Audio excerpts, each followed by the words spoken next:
Good evening and welcome to Gaana shot. Gaana shot में आप सबका स्वागत है। वणकम, प्रणाम and good evening.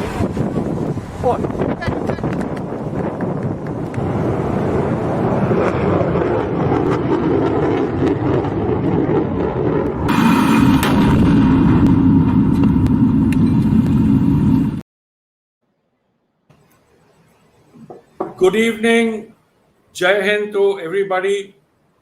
Welcome all participants to this Gunner Shot CASA webinar on multi-domain warfare. We have for you an extremely eminent panel, General Atta Hasnain, General KJ Singh, Ambassador Anil Trigunayat, Dr. Tara Karta would be joining us shortly, and of course our moderator, General Shankar. Now, the participants, we would like to tell you that we on CASA have been discussing this issue of multi-domain warfare, about hybrid warfare, and what it entails for quite some time now. And we decided to have a shot of it and see what India can do in multi-domain warfare.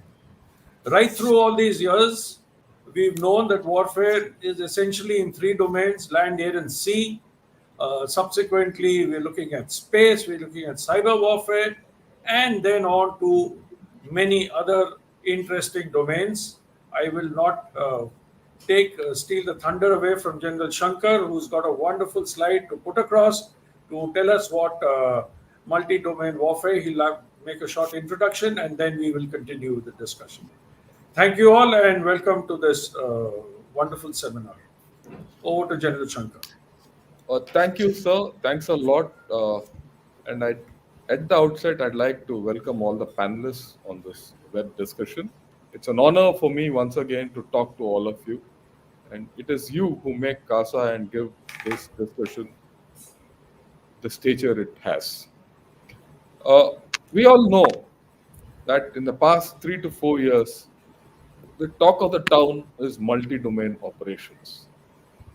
Gray zone operations have come to the fore. We talk of asymmetric operations. And these terms, multi-domain, asymmetric, and gray zone, are used very freely without really understanding what they are.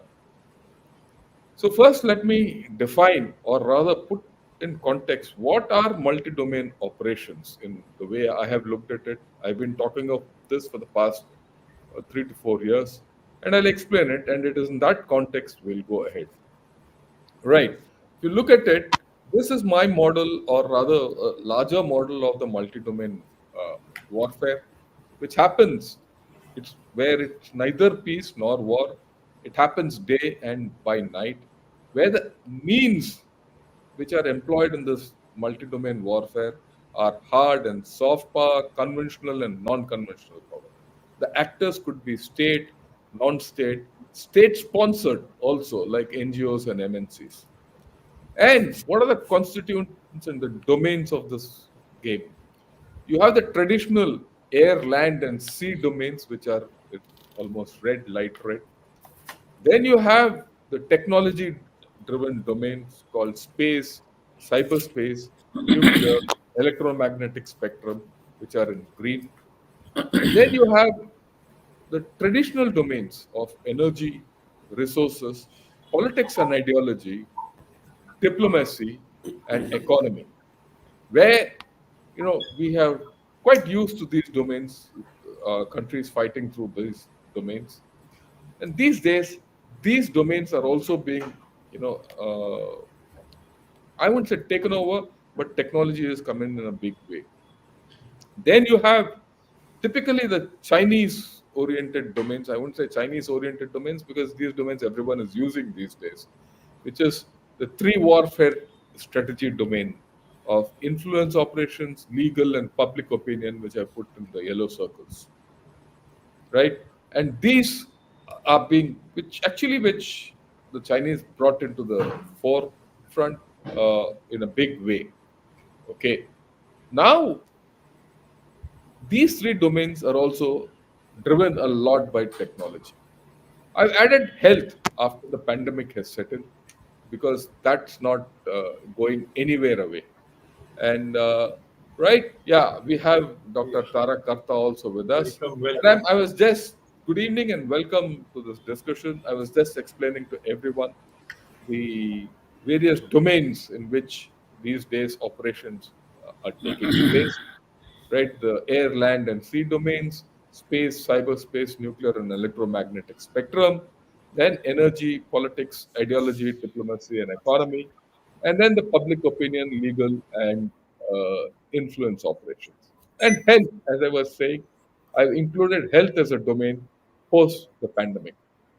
Okay, this is the context of multi domain operations. But today we're going to talk of multi-domain operations in the context of India and Pakistan. We've been discussing, for long, what Pakistan can do to us in terms through these various domains. But we need to think what we can do to Pakistan and how do we handle Pakistan through these multiple domains. And mind you, it's not only war; it's in war, peace and war both. In any even in this gray zone, the famous gray zone, all these domains become active, right? So we're going to discuss these in detail as to what our broad options are, what our broad methodologies are, what our doctrine should be. Is this is what it. I am aware that in public forum, this is probably the first time we are talking on these terms. So I have no problem if all of you give different ideas, which uh, in, through the domains in which you have expertise, because this is an exploratory kind of a thought process. So what we'll do is I'll give, I request each of you to take about 5 minutes to give your initial thoughts, and based on what you speak, we'll pick up ideas, and then we'll go ahead with our further discussions. I'll first invite General KJ Singh. Sir, I request you to give your thoughts on multi-domain operations in the India-Pakistan context. Over to you, sir. Jai Hind and good evening, everybody. And it's for me very challenging thing because I am a gully mohalla cricketer who's been put on a stage which is dominated by IPL champions like Jal Hasnan, Ambassador Anil, Tarakarta, and Shankar and Gautam Murthy. But I'll try some, village shots and try and get by. So, Jan Shankar, I looked at your presentation which you had made with Adi Achin. I think Adi Yeah, Achin. yeah, Adi Achin. So, I would tend to give for your consideration that you could classify them like what you're calling as basic, as maybe kinetic, including the posturing. Call the second set, which are in the green, as technical. Call the third set as We traditional, lost you. but get the health and climate over there. If you remember, our Raksha Mantri Rajnath Singh ji mentioned that our border areas are seeing very disturbing kind of climate patterns. Is it Yeah. engineered? And then you could, instead of giving Chinese too much of credit, you could call it cognitive, because you are Okay. moving into cognitive Raksha domain. Mantri Rajnath Singh ji So I Right. hope you can hear me. Yeah. So, so cognitive, we could call it. It would be better. And also, uh, as I look at the whole thing, I feel, which I've said in your earlier program also, China is our primary enemy. Pakistan, or primary adversary, let's say like this, and Pakistan is a permanent one. It's an irritant but permanent one. There is a collusive mechanism working. The basic rationale is push down India, pull up Pakistan to parity, and as we look at Pakistan, we find that there is a multi-domain collapse in Pakistan. It's an imploding institutional collapse. Ummah factor has gone out of reckoning. Nobody is coming to its aid. Strategic depth option is getting lost. So, in this entire chaos, Jan Shankar, I hope you can hear me. Okay. So in this entire chaos, uh, we need to be aware that we have to build capabilities against primary adversary and draw collateral benefits from those capabilities. So somewhere getting too fixated on Pakistan is actually a distraction. We should not get too distracted by Pakistan. We should develop capabilities which, against Pakistan, use them collaterally or in a test bed kind of a mode and draw benefits from that. We must focus on multi-domain asymmetry against Pakistan, which is happening, which is happening on its own. Some of it, nobody can stop it.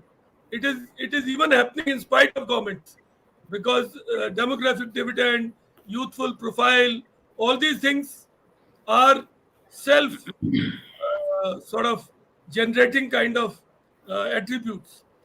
So, but whatever we do, we must maintain a facade of deniability. There are instruments which are watching, and in Hindi they say Ati Sarvada Varjayate. If you will overdo it, FATF and others will come into the act.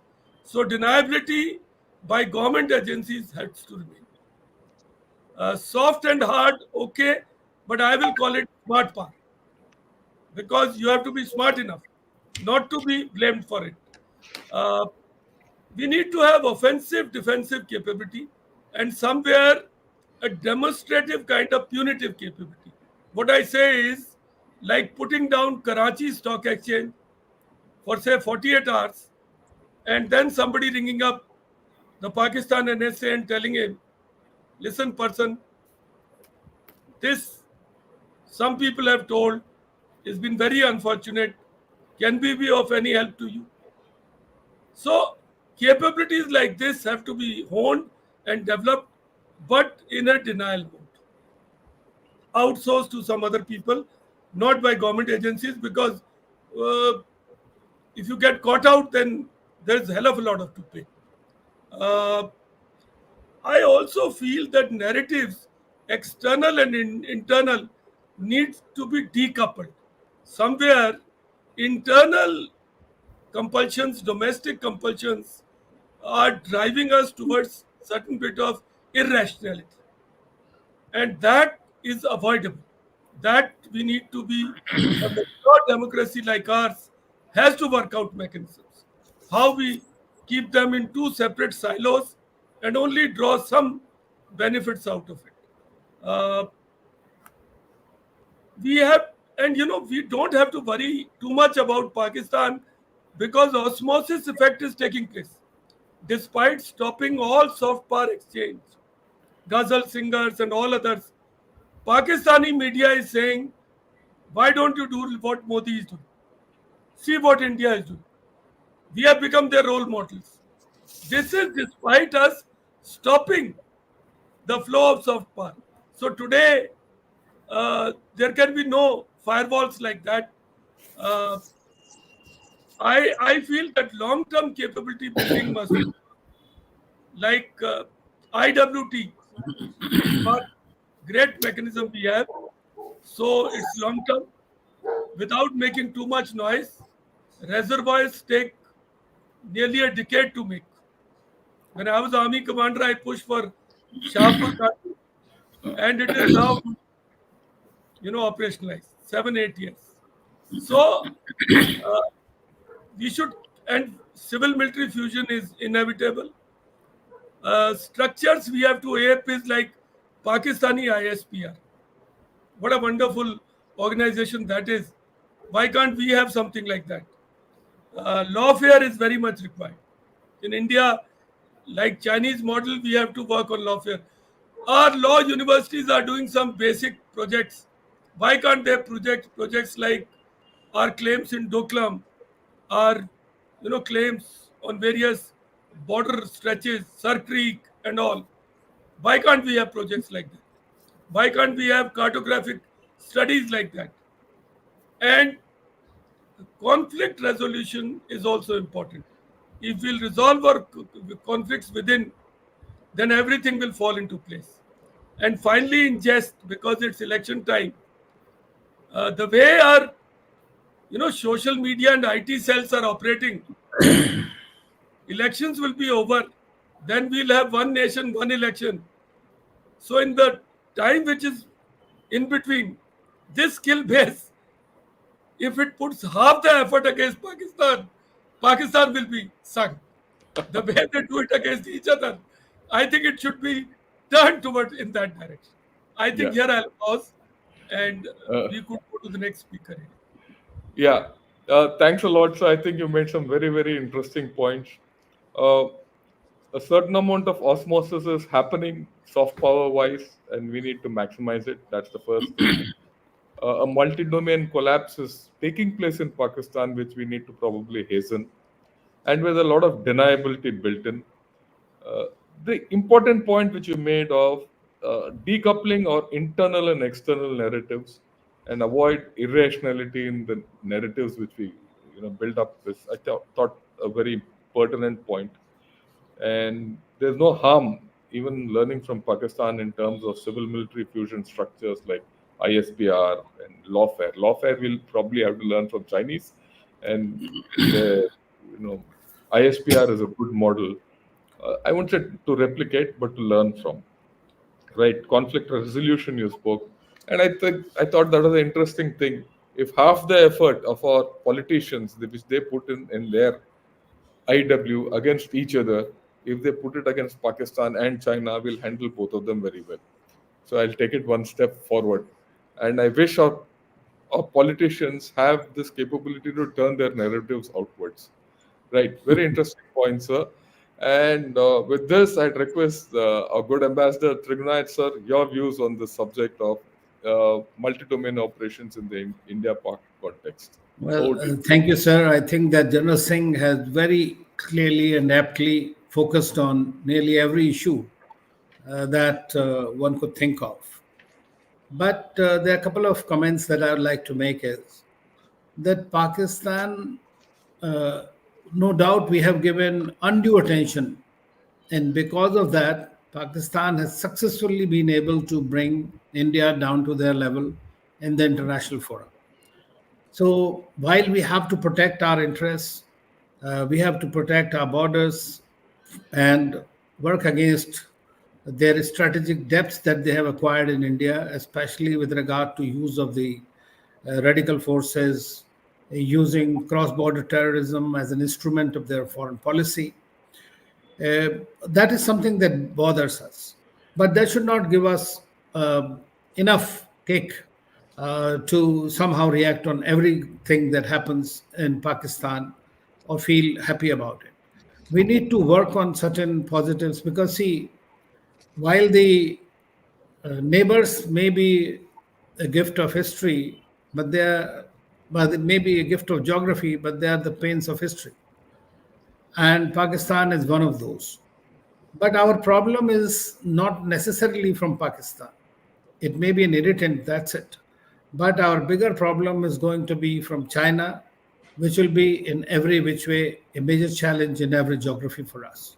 So we need to work on that. And China and Pakistan definitely are in collusion against India, and they'll continue to remain so. At least in the near term, I don't see any change happening, even though we may buy some kind of a peace with the Chinese in due course. So that is one that we need to work that how to counter that particular domain in which they have been able to do. We have tried to expose them, but the global geopolitics is such that Pakistan is able to encash its nuisance value with every major power, be it the Chinese, the Russians, the Americans, or the West, for their own interests. But they have been able to leverage it, and that is something I guess we would need to learn. And it will be difficult for us to do so because we believe in certain strategic autonomy, whereas Pakistan believes in being a part of some kind of an alliance or an appendage to anyone whosoever can pay for it. So I think, but Pakistan is at its weakest. And at its weakest also, it can be a dangerous uh, country and a dangerous neighbor for us. And with China, it will become a much bigger threat to India. And that's something we need to be mindful of. Of course, gray zone warfare is something that we need to develop a very robust communication strategy. I don't see that any way we can dissociate the domestic from our neighbors. The factor, Indian factor, or the Pakistani factor, or the Bangladesh or Sri Lanka, because of our neighbors, they also share the same geography with our states, many of them. And therefore, whatever happens in India has an impact there and has an impact on India's interests also. So I find it very difficult somehow. We have been constrained by our own internal domestic reasons in our dealings with many countries, including with Bangladesh, Sri Lanka, and others. We are seeing during the elections also these issues are being raised. What did whoever did that? So that is something. But what we are doing now is, in my view, that we have been able to some extent, create a rift, or it has happened by itself, but it is good for us, in Afghanistan and Pakistan. I mean, that is something that is a major worry has been for us. And I think that that is being handled very smoothly by India in recent times. And there is a bad situation between Pakistan and Afghanistan. So that is a good thing for us.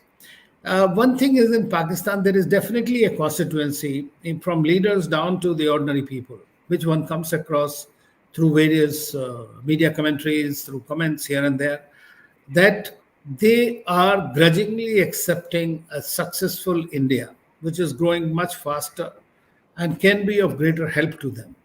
And so there is that constituency which, if somehow we are able to nurture and uh, spread a little more and make it more critical to become a catalyst in creating that constituency. So that will by itself generate a very different kind of a force, I believe. Now we are in a very peculiar diplomatic situation that even during the Kargil, I don't think we call back our ambassadors. But this time, for years, we don't have ambassadors in the country. We have big missions, but the big missions, they have their limitations without a head of mission. So I think that the situation with Pakistan, I don't see changing very fast. But let me say at the outset, if at all anything good happens with Pakistan, that can only happen when we have a strong leader like Prime Minister Modi. He had taken earlier, tried to bring about, because see, we have to deal with the neighbors at all the time. They are there, they are a reality. We have to contend with them. And many people think that we should talk, but talk on what and on what terms? In my view, they should be our terms. So I'll stop here, sir, and we'll take it from Thanks a lot, sir. Thanks a lot for your intervention. Uh, One thing which you have, said is that in a different form, which what General KJ Singh said, that Pakistan is a gift of geography and a pain of history, and we have to live with it. Okay. Uh, yeah, and Pakistan leverages its structures and its location, and the challenge is how do you deleverage this? And I've always felt that, like you rightly said, Pakistan is the dangerous foe, more dangerous foe than China, the more unpredictable foe. And somewhere we have to get this unpredictability down, notwithstanding the fact that it is internally collapsing or whatever you call it, right? And we need to increase our gray zone capability, and we need to increase our gray zone capability through better communication strategy. This is something which General Hasnain and I have spoken about often, right? uh, yeah, a very important point which you have mentioned is that there is a rift in the afpak area, and keeping Pakistan occupied on the western border should be our prime diplomatic aim in some form. And I'll get back to you on this particular question later. And we need to exploit that constituency in Pakistan, which has started accepting India and its growth story. Very interesting point, sir, and it gives a completely different dimension to what General KJ Singh had said. Now I'd request Dr. Tarakarta, Madam, all yours, India Pakistan in the multi domain scenario. Over to you. Okay, thank you, General Shankar. My apologies for being late as usual. I'm really No, no, sorry. no. That's my reminder. Don't worry. Okay, just I'm going to go over this very quickly. See, in terms of Pakistan weak or strong, there are two factors. As Pakistan, as we deal with them, which will never go for the foreseeable future. One is their nuclear capability, right? Because they have that, they will always get an economic drip. You know, they will come if somewhere or the other people will come and give them money. So they'll never. I mean, there's a constituency in this country who says Pakistan will break up. It's not going to happen. As a nuclear state, nobody is going to let Pakistan break up. That is point one. Point number two is as a sponsor of terrorism, it is the news. It is not just, just not just about that it operates under the nuclear umbrella with terrorism, which we all know. It is that it trades its terrorism for various diplomatic uses. You've seen that it will give its, it will send Uyghurs back to China and get something. It will send recently, I mean, sometime back, it sent back Abdul Malik Regi. Remember, he was shot down, Iranian terrorist. They sort of connived at that. So this is a strategy it makes. Also, we know. But the thing is, in each of these, in the nuclear domain, what it gets is a certain status in the worldwide thing, which you and I we can't do anything about. I mean, some years back, I remember, not some years, quite recently, they got elected into the Human Rights Council. I mean, can you imagine a country like Pakistan getting elected to the UN Human Rights Council? So the nuclear status gives it a certain degree of what shall I say, a dignity which we should, in my opinion, try to erode by underlining the very real dangers that are attendant to a state which is in such disarray and has a nuclear weapon capability. We are not doing enough. That is number one. Second thing is in terms of the fact that every time you talk of Pakistan, might, abroad, if you talk of Pakistan as a dangerous state, the immediate thing is, oh no, Pakistan might collapse, because it's a nuclear state. These are the dangers. We must find ways to support Pakistan. You had South Africa, which gave up its weapons. You had an entire former Soviet Union, which gave up weapons. I mean, there's a whole history of how nuclear weapons were very carefully taken away. How come nobody thinks about it in Pakistan? That narrative has never come. Yet it should. That is point number two. In terms of terrorism, it is the other way around. It is not a strength for Pakistan. Nowadays, it's a weakness. In terms of legal aspects, it is a weakness because, according to all UN bodies, you're not supposed to sponsor terrorist groups. Yet it does so. Have we put the pressure on Pakistan? No. Why is it that legal pressure is not being applied? Number two, in terms of economic costs, which they are doing themselves, in terms of the terrorist aspect and so on. Third is in terms of their diplomacy. They cannot defend terrorism. And in my opinion, while we have brought it up at UN, blah, blah, we have not pushed this factor enough that this is a terrorist state. That's why I'll stop there. The other point I'd like to pick up from what General KJ Singh said, which I thought was, in fact, everybody said, is that the main problem is not Pakistan, it is China. Agreed. Right? There is also the Pak China collusive nature, which was also agreed. But right now, then it raises the question, do you really need Pakistan as a enemy or as a frenemy? Right? There is a distinct tension between these two states now.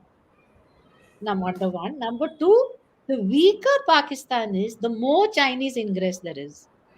The Chinese stranglehold on Pakistan is getting stronger, especially after the last terrorist attack. They know when a terrorist act occurs before the Pakistanis do. That is the kind of ingress they have. So for those people who are saying the weak Pakistan is, oh, it's very good, it's not. So there are tensions between Pakistan and China. They always have been. It's a cultural thing. The Chinese don't mix with the Pakistanis. They keep themselves aloof. in terms of their loans, in terms of so many areas. There are tensions between the two. Have we taken note of them? We haven't. Then I'll raise the last issue. In fact, this, or should I stop now? I think I'll No, stop no, here. please go ahead. Go ahead. Go ahead. Go ahead. Go ahead. There's one more issue I want to raise, which we as Indians should realize.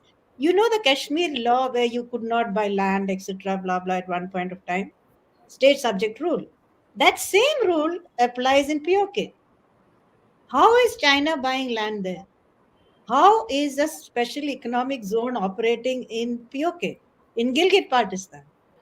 There is a host of legal issues involved, which needs a little research. Try going on the net and finding one article in terms of what are the land issues in POK. This is nothing. And yet the laws are the same on both sides. You see, so you have a country which is giving away land to China, part of it, which is not part of it is not constitutionally, Gilgit Baltistan is not part of Pakistan, right? Yet the army is operating, okay, let them operate. But look at the financial implications. Any bank which has to give a loan to a project which is in Pakistan, I'm sorry, in Gilgit Baltistan, the first thing to be assured is whose land is it. So I'm not talking of India or something. I'm talking of local land ownership. It is There is a difference. There is a host of laws. If you look at them, how it has been changed. So there, that is another area which you can exploit in terms Yeah. of the Karakoram highway. So I'll stop there. Okay. I think you brought a new dimension to the whole thing and a welcome dimension. You've spoken of the nuclear capability which gives Pakistan a status, right? You've spoken of terrorism, which Pakistan purposes for various purposes and which is becoming an increasing weakness. The third point you highlighted was the Pak China collusion, which is full of tensions at this point of time and a weakening Pakistan, right? And it gives a lot of leeway for us to do what we have to do. And then you spoke of POK, its status, and why we don't contend it. So, and of course, you did also speak of how do you defang Pakistan of its nuclear weapons. So I'll get back to you on this because I think the legal aspect of this is something which we have always not focused on too well, and we'll have to see how to handle this, and that's how it is. But I'll get back to you, madam. Uh, with this, General Hasnain sir, your views on India, Pakistan, and multi-domain operations. All yours. Thank you, John Shankar, and thank you, fellow panelists. Some outstanding ideas which have been expressed so far. I'll be brief. I have about 7, 8, 9, 10 odd points which I'm not going to elaborate at all. It starts from the fact who started it. It is Pakistan which actually employed hybrid, multi-domain warfare in Jammu and Kashmir. In an era in which all we thought of is kinetic, right? And thereafter, over a period of time, as we remain completely stupefied in our response and continue to respond in the kinetic domain, a change came about, and now you see Bajwa doctrine, which was spoken about by General Bajwa at least 2 or 3 times, may not exist actually in reality. But Bajwa was expressing his ideas and thoughts, and none of them were in the kinetic domain. Things had changed around. Now, once again, we were supposed to be actually looking at how to look at the hybrid domain, how to respond to Pakistan, but both sides, it seems, India and Pakistan, seem to have got paralyzed in intellectual thinking, could not take their thought process beyond. I'm glad this is probably the first time that this subject is coming up for discussion at all. Because frankly saying, the Indian Armed Forces do not study it deeply enough. There may be an odd dissertation written here and there, and that's about all. But when it comes down to the final count, or it is always about kinetic and it's always about conventional. Having said that, In hybrid, one of the most important principles you will have to follow is that do not look for outcomes. We have this habit.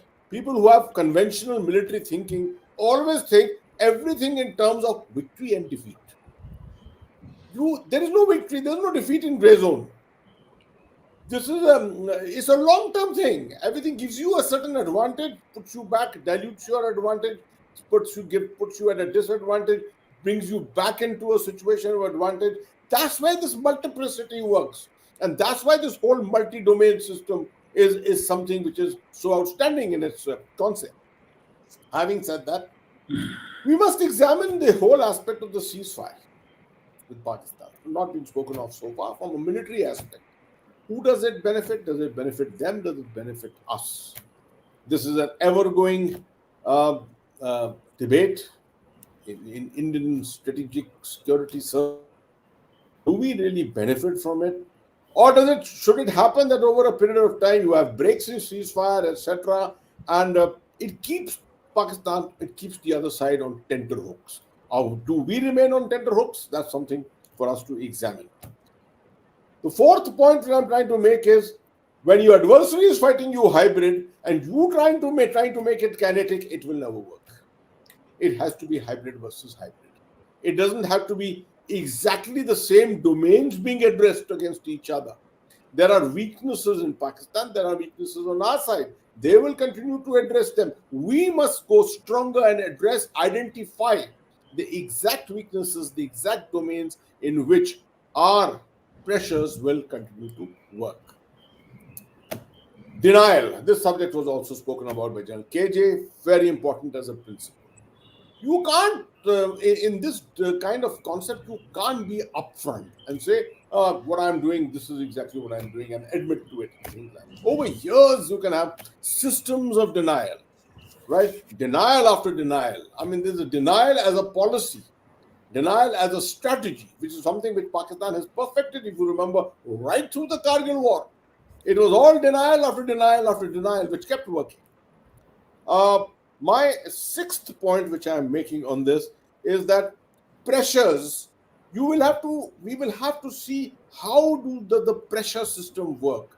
How do they converge? How do various domains that we are addressing, how do they converge to create a certain degree of pressure which we want to impose? The seventh issue which I want to bring about as a principle is without networks, nothing works. Without networks. If you've seen what happened in Jammu and Kashmir, everything here depended over the last 30 years depended on networks. The moment the networks started collapsing, the hybridity of this whole thing started collapsing by itself. So you have to create networks. Can't be created overnight. They have to be created in a long-term thing. So you have to realize here is extremely long-term. You're not looking at 3 years, 5 years, 6 years, 8 years. No, it's absolutely wrong. How to give yourself that strategic advantage. Then the whole aspect of our own irrational enmity, very correctly brought up. I think it was brought out by General KJ, then brought out by Ambassador Anil also, and by Tara. This is a very important point. Unnecessarily bringing about irrational enmity, muscular nationalism is good, no doubt. This patriotism is a very good thing, but nationalism is a very good thing. But if taking it into the irrational, you then suffer the effects of that internationally. You suffer it in the international media, which is why much of the international media tends to go against you. So this is something that you ought to follow as a principle.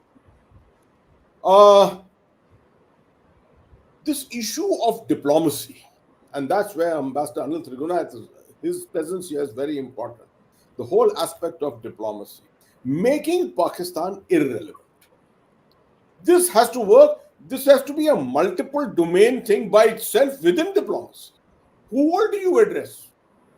Those big powers which are inevitably on Pakistan's side, or are on our side and inevitably will take a break from time to time to go back to Pakistan to sort of work on their sentiments. The United States of America does it very, very often. You've seen it after working 8-10 months. pressurizing Pakistan. All of a sudden, they'll go back $450 million package for F-16 support or something like that. This is an inevitable thing which keeps working. You have to work on this. This is where Indian diplomacy has to do a lot of homework on this. And my 10th point here, before I address one, two other issues of specifics, my 10th point here is dilute Pakistan's Islamic importance.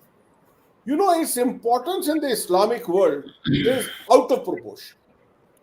Yeah, it's got 220 million population, there's no doubt. It is in a very crucial strategic location in Southwest Asia. But despite that, it should not be occupying that kind of a strategic importance within the Islamic world. The Islamic world has many other important nations. You have Indonesia itself, you have Malaysia, you have, so many nations we can name. But Pakistan seems to be dominating this each time. And we need to therefore have some kind of a leverage over these nations. We have worked well with them. Our relationship in the last 10 years under Mr. Modi has been, for example, with the UAE. It's become transformation. With Saudi Arabia, with Jordan. Ambassador Anil will probably tell you much more about it. With Jordan, our relationship. Many of the Islamic countries with whom our relationship has developed to a great extent at the cost of what their relationship with Pakistan is. So these are some of the areas, or rather, I would say, principles on which these things will have to work. To just touch peripherally 2 or 3 issues of domains which we need to look at. Of course, the cyber, the technical, all that is there. But the cognitive, very, very important, the cognitive domain, because I think our cognitive part of it is now coming of age. And I don't see too much emanating from Pakistan of late. Not very much.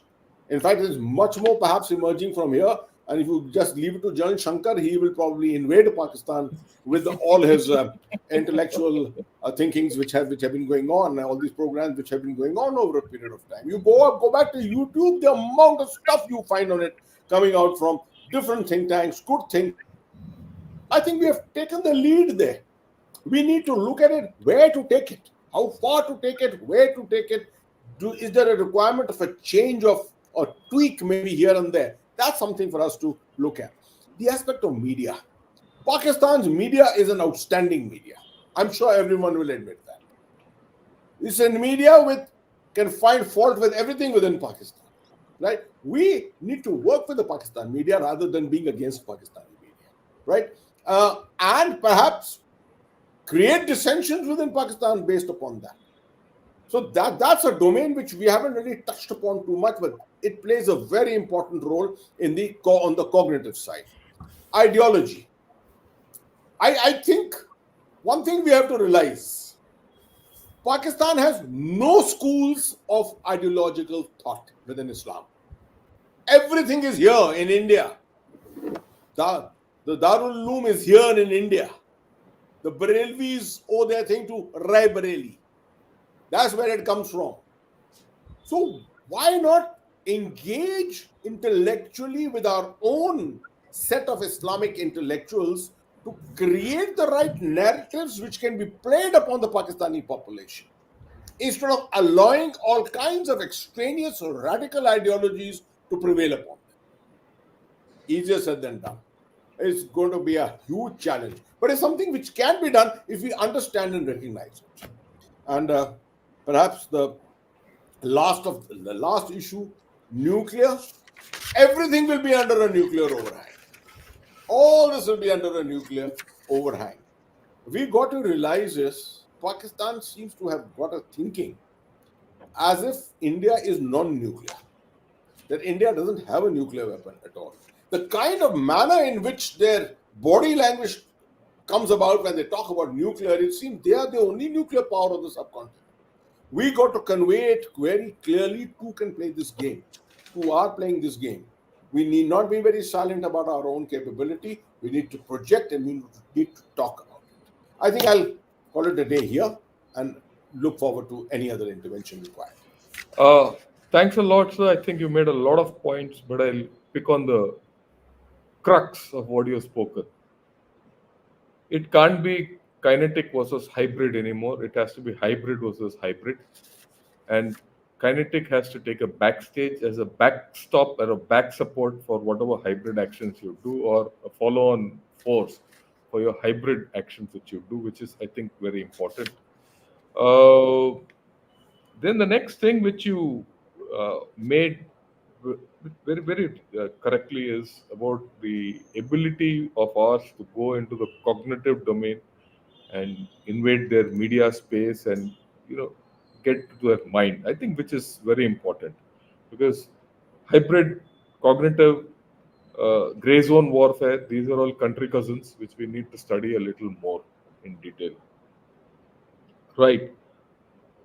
The next point is, how do you make Pakistan, you know, what it's Islamic, or rather water down its Islamic importance. I think that is something which we have never touched upon. Right?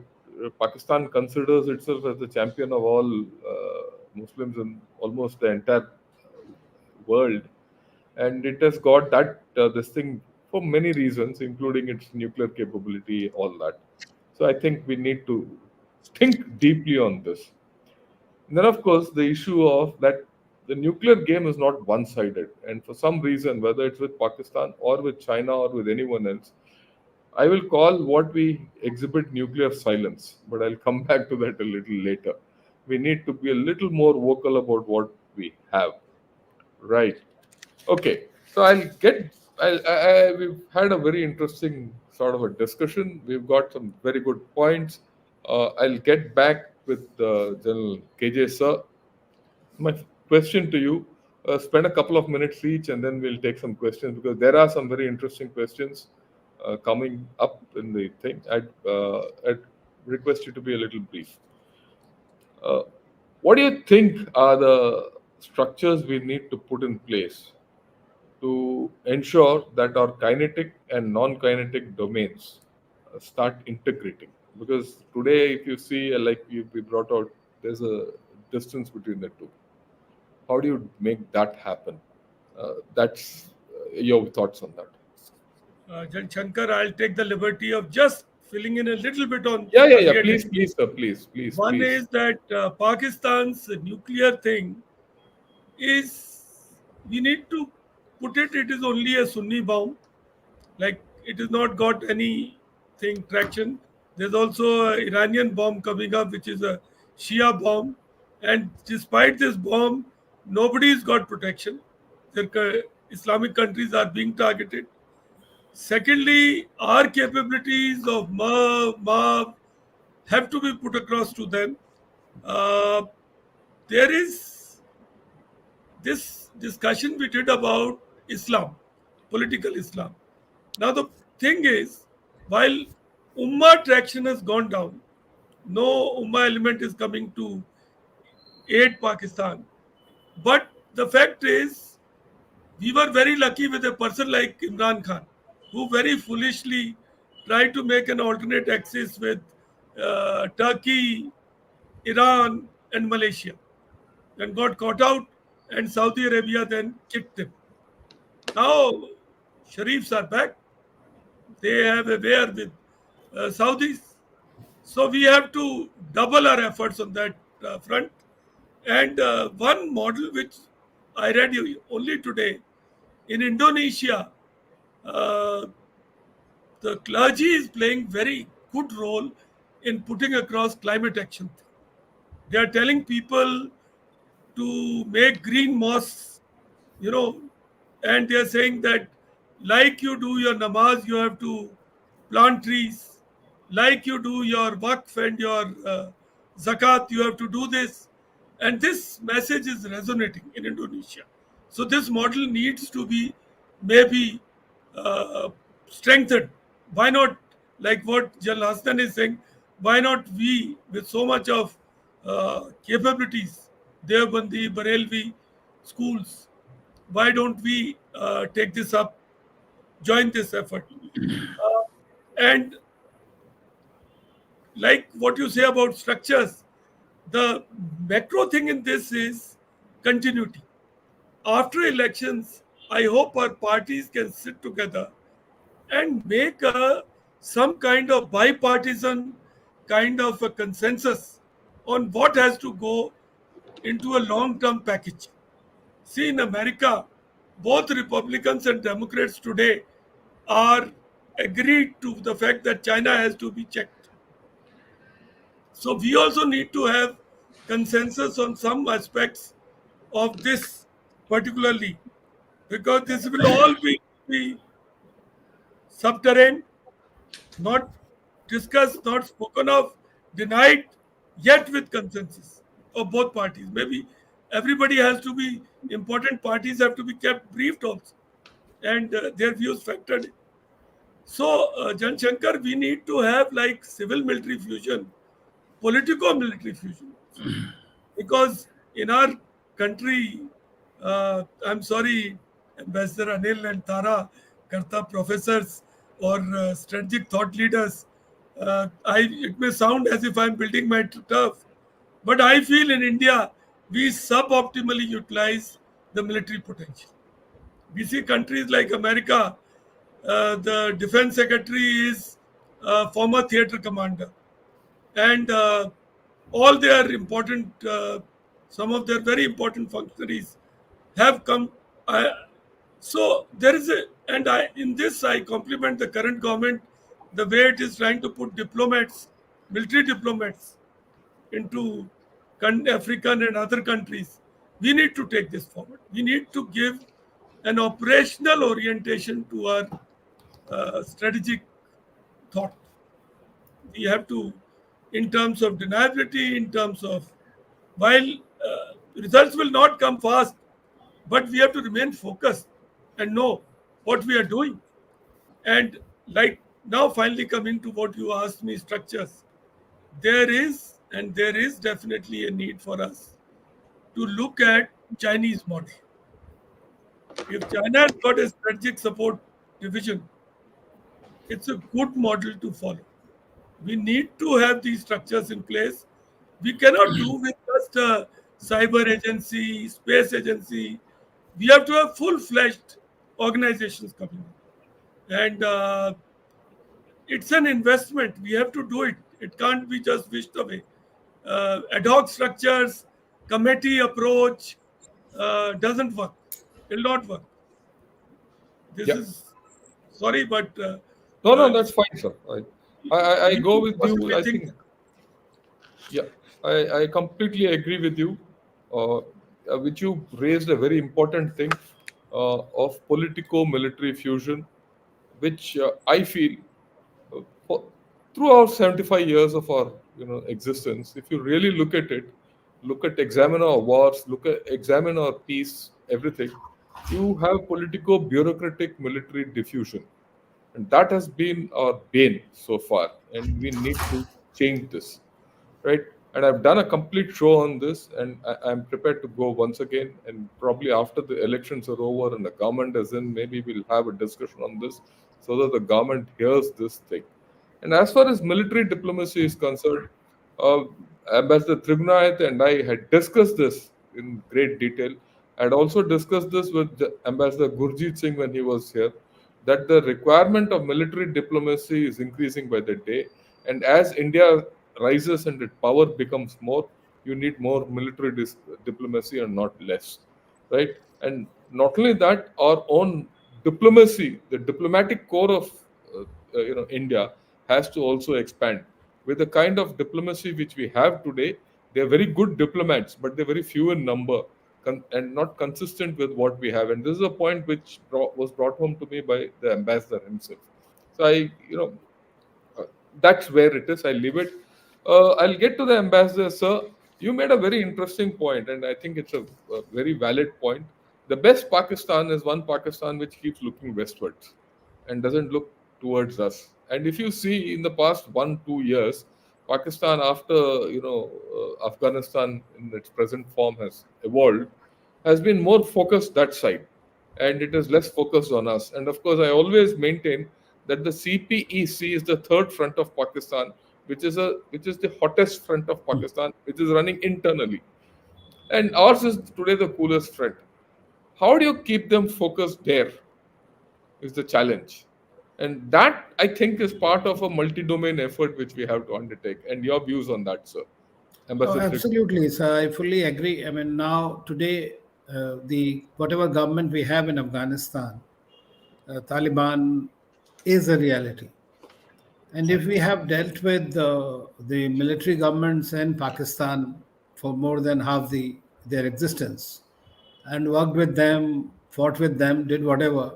So I think that being very punctilious about many things as far as Taliban or others are concerned is difficult, because we were always worried about this uh, USA leaving Afghanistan in a complete conundrum, because we had the bad memories of the 2000s, and we could have had that terrorism and everything coming to us under the garb and with the help of Pakistan. But today, that situation has changed quite significantly.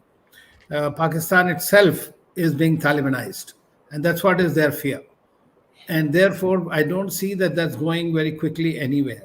You rightly mentioned about Baluchistan, which is another geography which is in Pakistan going to be a major problem for them.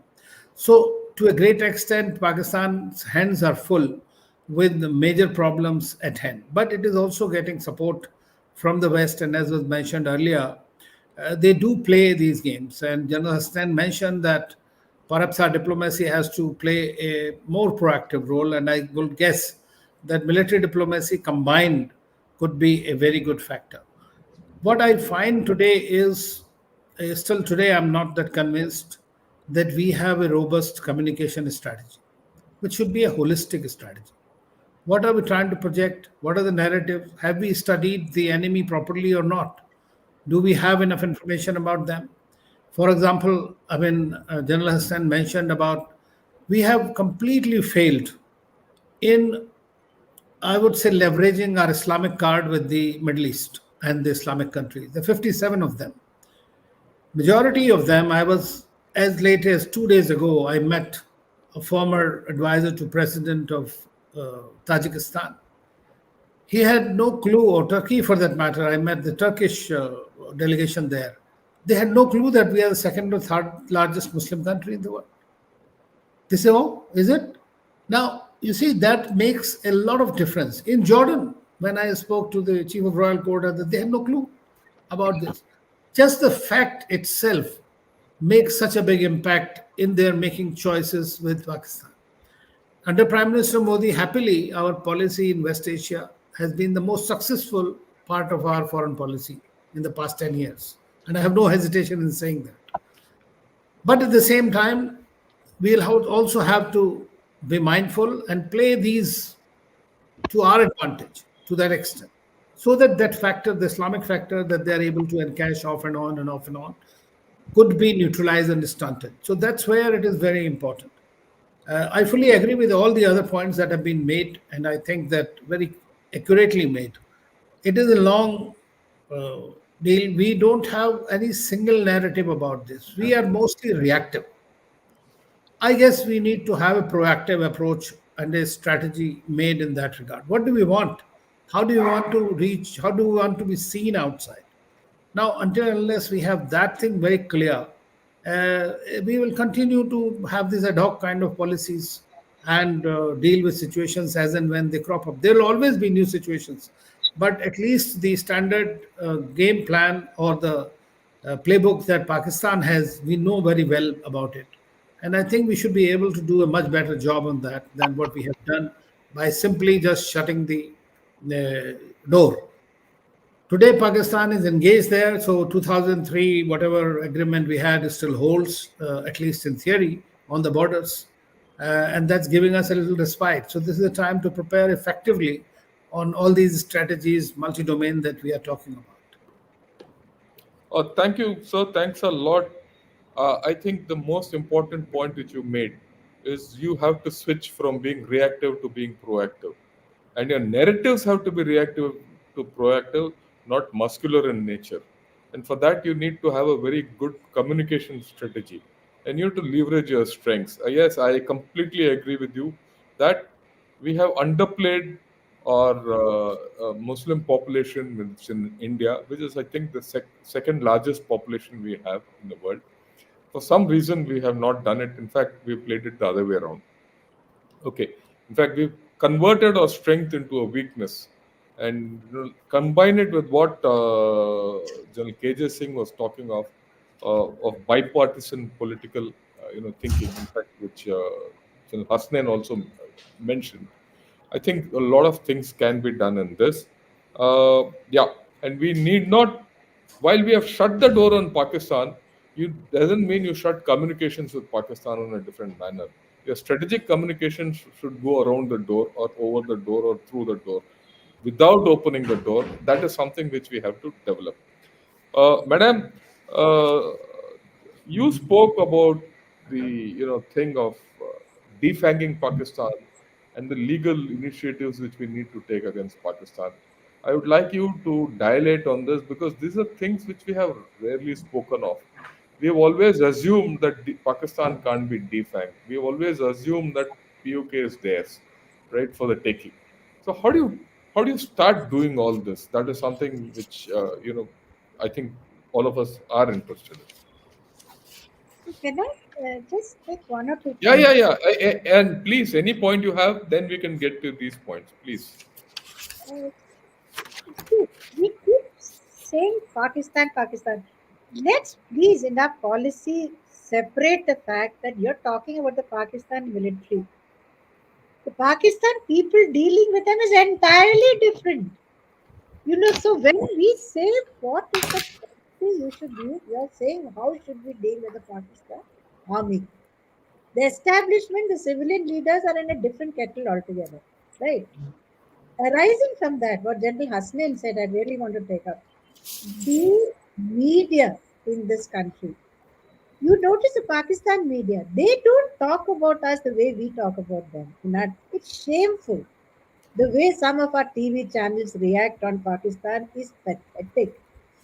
So it is not as a far which we are. You don't need to go down to such levels to talk about Pakistan as being entirely one criminal country. It is not. So let's grow up a bit and understand that arising again from that, what General KJ Singh said about military diplomacy, I think when the next government comes, if you're going to restart the dialogue, which I think we will, have a military person as the diplomat in charge. Because basically you're talking to the Pakistan army. That's why I began from there saying that who are you talking to? You're talking to the army. Who do you need here? You need a military diplomat to talk to them. Because you have to understand where they're coming from. That arising. So if we go step by step, General Hassan, one thing I disagree with you. I don't think Pakistan has the same status it once had as an Islamic state. I mean, look at the way Saudi Arabia and everybody is going. The Pakistanis themselves realize that Saudi Arabia, they're all going towards modernity, and Pakistan is going backwards. So they don't have that Islamic state. Arising from that, I also slightly disagree with the ambassador.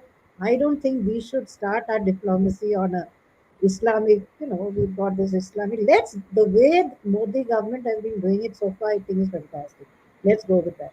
Now, coming to the point which you wanted me to talk of, see, uh, we did the attack in.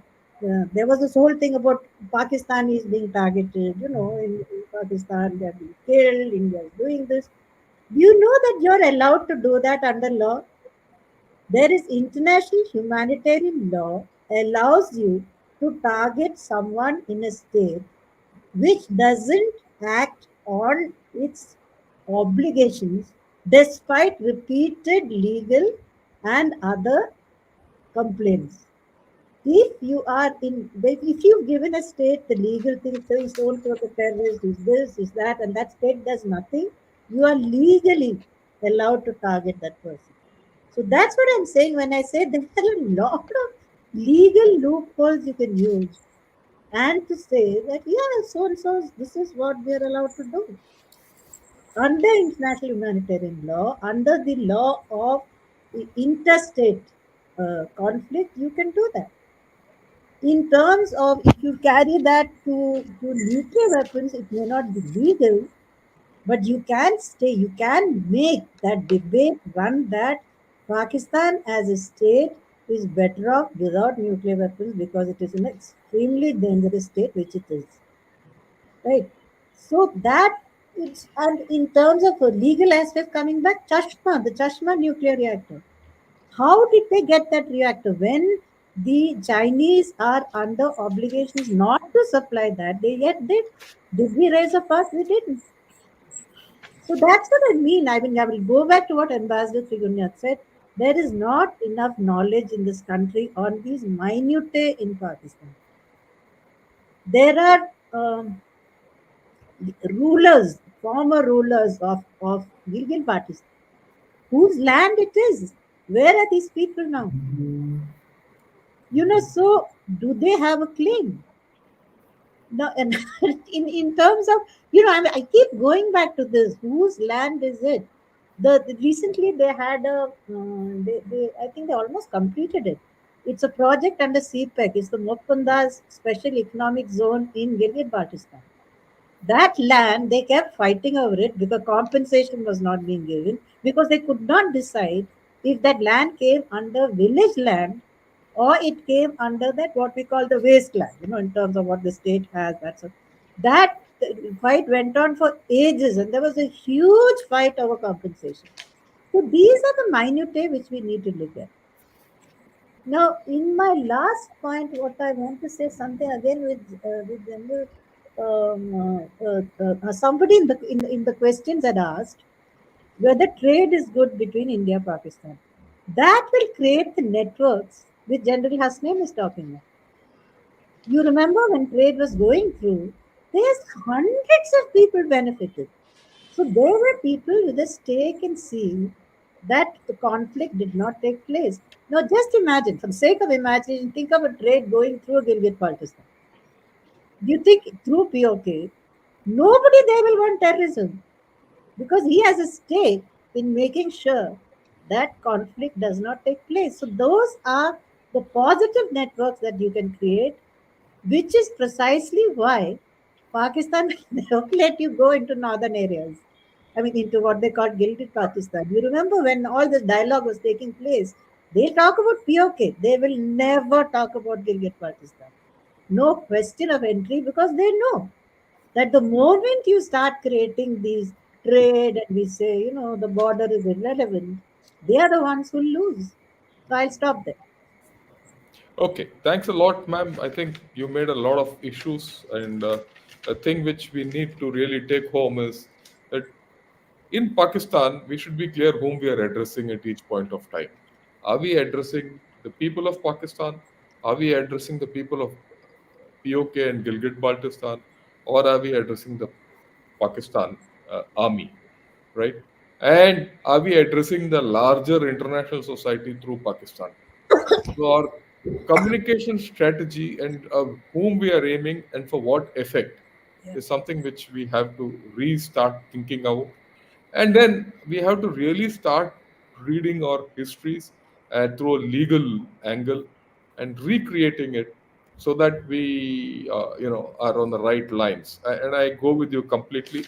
The rest of the points will I'm sure that some questions will come up. General Hasnain, sir, you spoke a lot about the asymmetric capability development and gray zone and things like that, and the cognitive domain. And we've spoken about it also that we need to be, proactive on this. How do you think we should go about this whole story? And of course, if you have any points, you're welcome to comment. Thank you. Some very good points have emerged in the second round of interventions. I fully support what Tara has said about media. I once again go back to reinforce that. Indian media has played against national interests all this while because they're addressing the wrong element in Pakistan. They just don't know who they are actually addressing. Right? That's number one. But having said that, I fully also agree on networks. This whole business of trade community.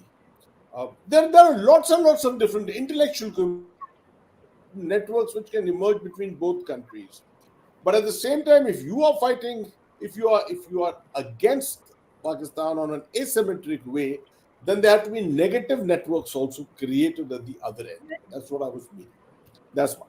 But the issue on which I'm not in sync with what Tara has just said is this issue which Ambassador Anil Trigunayat and I both endorsed, the aspect that Pakistan's Islam and India's Islam was one earlier. This was subcontinental. It is the Jamaat-e-Islami, Maududi's Jamaat-e-Islami in Pakistan. It is Ziaul Haq after 1977 who turned this entire thing around, and ours became a benign Sufi-related Islam, while you find a completely vehement kind of Islam which has grown in Pakistan, especially on the Western front, on the Western side. It is that which needs to be addressed. If you want Pakistan to come back to the stable, normal Islamic kind of narratives, then this is where you have to bring it back. And that can be done by making sure that Indian Islamic intellectualism, our own ideological things, are all exported back to Pakistan. And there is a great taking for it, let me tell you. There is a great taking for it in Pakistan because Pakistan has not produced that kind of an intellectualism within. This is what I was speaking about. And this can always be discussed subsequently. To come back to your question specifically, the issue which I've been talking of for many years, I'll just take 2 minutes to repeat that here. I'm open completely to a critique on that. But I think a time has come when our communication strategy, the cognitive domain, has to be played in a more structured way. You can't just leave it to a couple of us here to do this, or leave it to someone else. You'll be playing the wrong narratives. You have to have a clear-cut focus and a clear-cut aim, which is why from that will emerge your entire strategy. And for this, I think a time has come in India where you need a structured body at the apex level. I am drawing a model from where I sit, and tomorrow Tara is coming to visit me for lunch there, right? That is at the National Disaster Management Authority. 22 years ago, or 20 years ago approximately, this body was set up to look at disaster. It was basically a policy-making body, not an executive body. It's not a body which launches response operations and things like that. It's a body which looks after public policy, essentially. That's the kind of body you need. The UGC, which oversees the overall education policy in the form of grants, etc. Much of that is played out in the UGC. Although you've got a whole education ministry, but you've got the UGC to play a specific role there. Right? This is what I'm looking at. Some kind of a body which looks at communication strategy, the cognitive domain of domination of Indian thinking, Indian philosophy, etc., abroad, across, and within the country itself. It has to be a multidisciplinary body. There have to be 10, 12, 15 disciplines in it. It starts from our own. If you're talking about warfare, then it starts from the military. It goes down to intellectuals. It goes down to academics. It goes down to scientific community, the economic community, all kinds of people like this who can play a major role in contributing the thought process. And it then creates a policy and has the power to task. Just like the NDMA has the power to task it. Most of the ministries come to us to make sure that their disaster management plans are on board completely with us or not.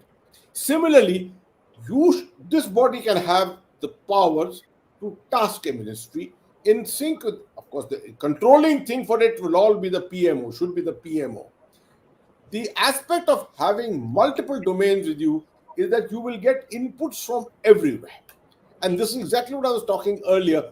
Wherever there is a domain, ultimately you got to look for a focus. So how do these domains ultimately bring about a focus in their narratives to arrive at a particular aim that we want to achieve for the country? The means by which we have to do it have to be determined by this body, and the tasking for that has to be done. So this is something, it's a nascent thought.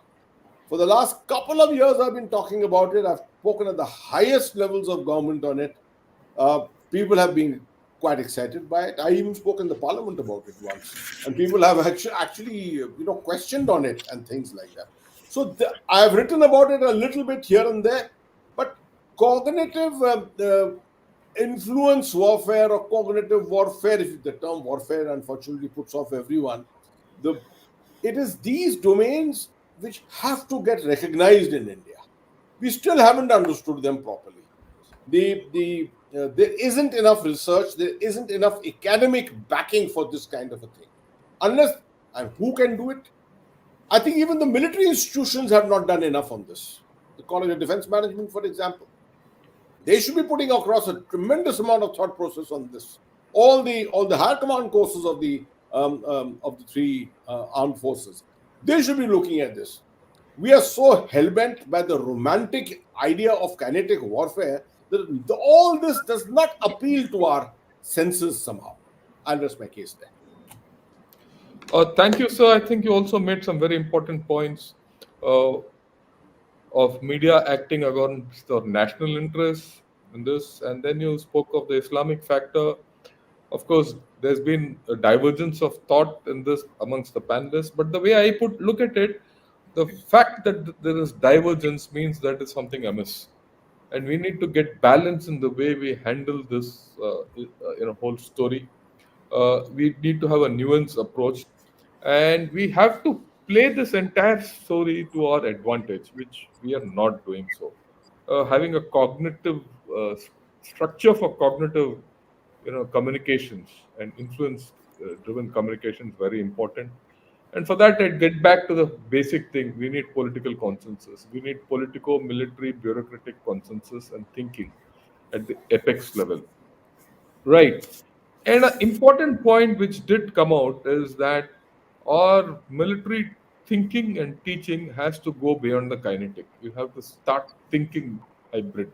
And unless we start learning this business of hybrid right from the younger days when we do courses like the junior command course and things like that, uh, we might not be in a position to absorb the nuances of non-kinetic operations when we come to a higher level. I think we need to do a couple of things which we have not spoken, but I want to highlight is how do you weaponize our economic strength, which is something which we have not really gone into in great detail, but we have a lot which we can do. We touched it in outlines in terms of trade, but I think we need to do more. I leave it at that again.